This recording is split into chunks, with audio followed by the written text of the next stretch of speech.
Alright guys, class is in session. What is up you guys? My name is Tequila. Welcome back to the Wonderfully Made in Christ YouTube channel. I am so glad you're here. I make videos about faith and then lifestyle and a fun little fashion video here and there. So if any of that floats your boat or suits your fancy, make sure you hit that subscribe button. Also, if you end up enjoying this video, make sure you give it a big ol' thumbs up, okay? On to the video for today. So today we're going to be talking about how to glow up this school year, because that's something I know that we all want to do, whether we are in college or in high school or in middle school, or if you're a teacher like me and are going back to school in that capacity. We all want to glow up. This video is more geared towards people who are actually in school right now, like graduate school, so like actually going to school. So yeah, that is the focus of this video. So here are some tips for you for how to glow up this school year. So number one tip I have for you guys is to get to know your teachers and your professors. I would say specifically when it comes to a subject that you are struggling in, or you're unfamiliar with, specifically get to know those. For me, that was always math and science. Those were the subjects I always struggled the most in, and I did an okay job, I would say, in so before college I would say I did a pretty decent job of talking to my teachers, saying I was struggling. I could have done better, but I did okay. But in college, I have to say, I could have done a better job of reaching out more, and trying to get to know my professors and just asking them for help. I know, especially in college, this can be kind of intimidating because when you're in high school, you maybe only have like 25 other kids in your class. But then in college, you might have 200 other people in your class. So it can be a bit more intimidating. But I'm telling you guys, I feel like it will pay off if you just push past your fear and you ask your professor, like, hey, like, what are your office hours? What's your tutoring? Like, what's your this? What's your that? I need help and I want help. Can you help me? And also, too, like, definitely talk to your fellow classmates. Like, that will definitely get you far, too. I feel like anyone who's gone through college will tell you it will get you far to get to know, like, your other classmates. Like, if they have a group me in that class, maybe, like, join that group me and like get help, get support that way, get your classmates' phone numbers. But also, I think it's just good for your teacher or your professor to know who you are. When you're in college, like I was saying before, there can often be many other students in your class. And so a lot of times the professor probably does not know who all of y'all are, if we are being honest. However, like, if you make yourself stand out in a good way and you actually try to get to know your professor and actually like make it known that you need help, like, first of all, they'll know who you are, which is always like a good thing, I feel like, because I feel like a lot of these professors do want to bond with their students, like they're human just like you're human. However, because there's just so many of them, like, obviously there's not really a lot of opportunity to do that.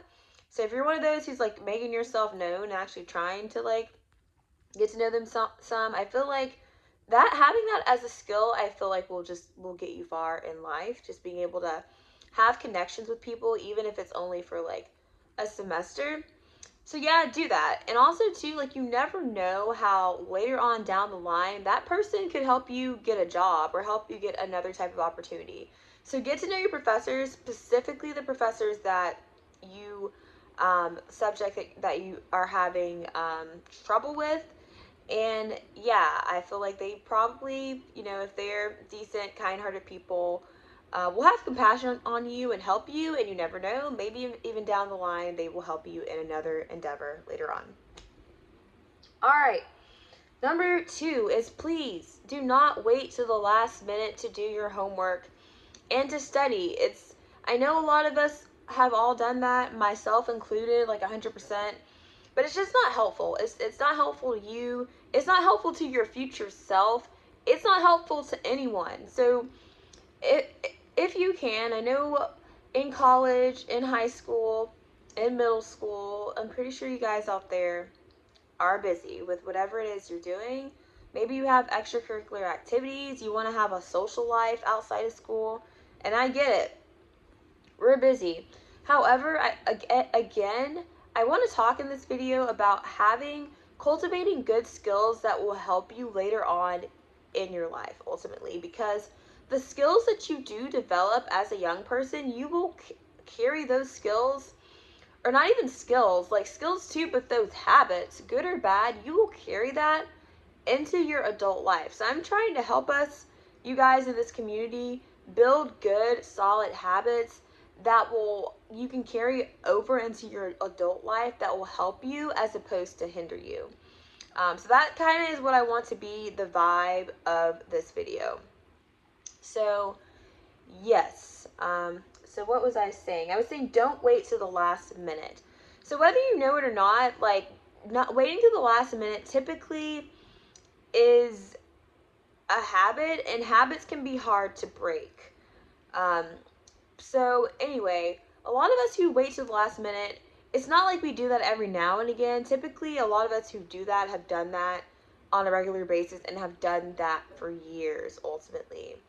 But when you do that, ultimately, you end up staying up late, you end up cramming, you end up stressing, and that ends up, like, affecting your mental health, likely in a negative way, because now you're sleep deprived, you're forcing information in your brain.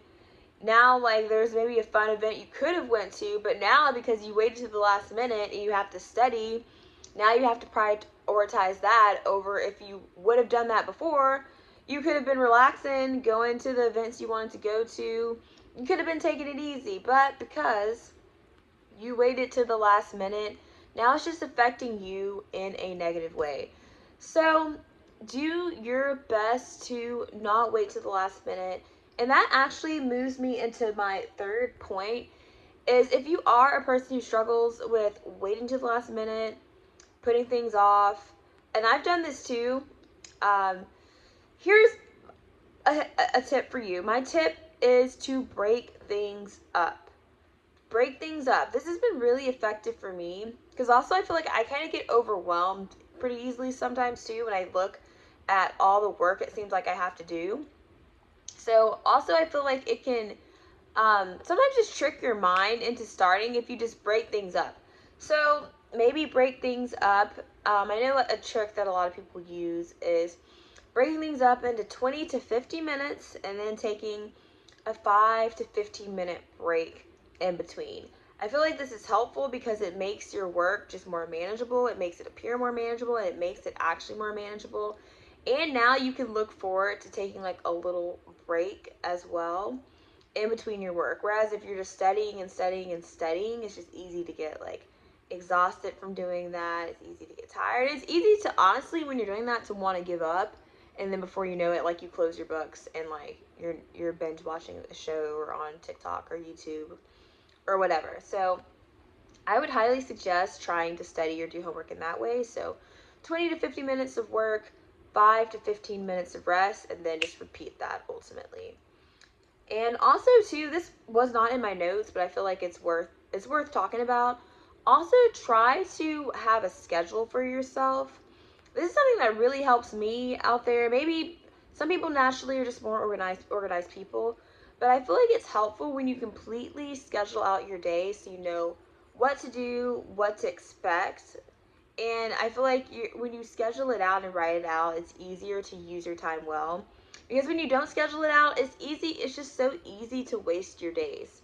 So definitely get in the habit of scheduling out everything you want to do for the day, and also trying your best to commit to that schedule. Because I mean, I know sometimes we don't get everything done that we want to get done. However, the more you don't accomplish what's on your schedule, the less seriously you're going to take your own schedule. And so, I mean, you want to build good rapport with yourself ultimately. And a way to do that is honoring the promises that you make to yourself. So if you're writing things down that you're saying you're going to do, if you're scheduling it out, try your best to do those things ultimately, because the more you don't, the easier it is to just fall in the pattern of like writing things and then actually not accomplishing them. So definitely try to have a schedule for yourself and do your best to stick to that schedule. Okay, number 4, and this one is important as well. Get a good night's sleep. I know maybe a lot of people watching this video are young and you're like, you feel like, I don't need to sleep. I'll sleep when I get older. I kind of did that too. I stayed up. I mean, there are seasons I went to bed at a decent hour, but there are also seasons I stayed up so late, like earlier in my life, ultimately. And I don't want to say I regret it, but I think also as a whole, some nights staying up late are fine, but on a regular basis, you want to get a good night's sleep because you want to take care of your brain. Because I feel like sleep is often tied to brain health, mental health. It helps you to retain the information that you study. It relates to physical health. If you're not sleeping well, sometimes it's more easy to get sick and to just be weak. So definitely prioritize sleeping. Sleeping, our bodies need to sleep. God made our bodies to rest ultimately. So make sure you're doing your best to get a good night's sleep ultimately for your physical health, mental health, and just your overall well-being.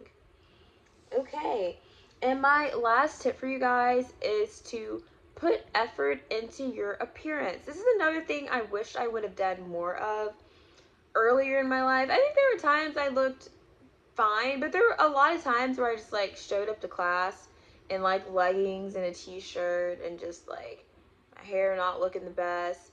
And you know, like we want to be mindful of the image that we're putting forth into the world. And I'm not saying you have to go overboard, like go all out with your makeup every day, with your hair every day. But it's always nice to like just look presentable because it makes yourself feel better. And I just feel like you know, often the face we put out in front of the world, you know, people a lot of times do kind of, you know, I used to use the word judge, but I just feel like we need to be mindful of the image we're putting out into the world. And like I said, that doesn't mean we have to go all out, but I feel like we should at least do the most to like look presentable. So like practice like decent hygiene and like making sure our clothes are decent and that we are well groomed and all of that. Also, too, like, you never know who you're going to run into, ultimately.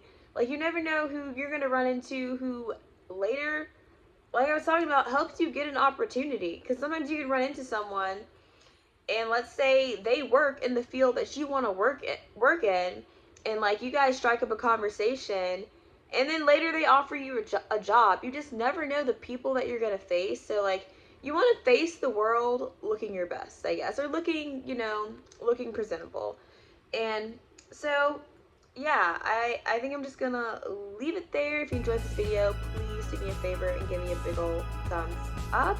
I wish you guys the best in all of your school endeavors. I love you guys. Remember that you're fearfully and wonderfully made. And until next time, bye.